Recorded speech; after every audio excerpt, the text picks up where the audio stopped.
Садақ ату спортынан дәстүрлі түрде өткізіліп жатқан облыстық чемпионатта Алматы мен Оңтүстік Қазақстан облысының спортшылары тартысты өнер көрсетіп жатыр. Өкінішке қарай қарағандылық спортшылардың бұл додалы сайыстағы ұпайлары әзірге аз болып отыр. Ал астаналық Мерген Елена Ли спортшылардың ішіндегі мықтылардың бірі. Спортшы аталмыш жарысқа үлкен дайындықпен келген.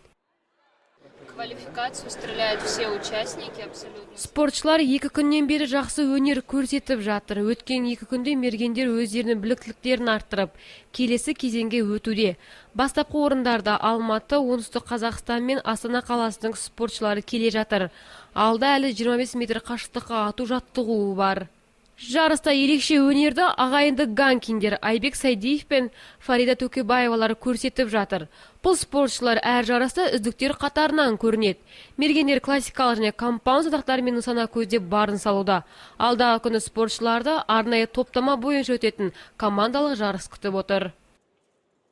С этого системы, то есть идет очки. Арнайы топтама бойынша өтетін жарыста әр облыстан келген командалар өз өнерлерін көрсетеді.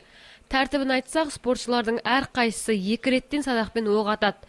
Бір серияда 6 рет ату керек. Егер кімде-кім көп ұпай жинаса, сол спортшы ақтық сынға өтеді. Садақ ату спортынан облыстық жарыс Мидл спорт кешенінде өткізіліп жатқанын айта кеткен жөн. Додалы сайыстың ақтық сыны 21 ақпан күні өтеді. Желіс мергендерімізге сәттілік тілейміз.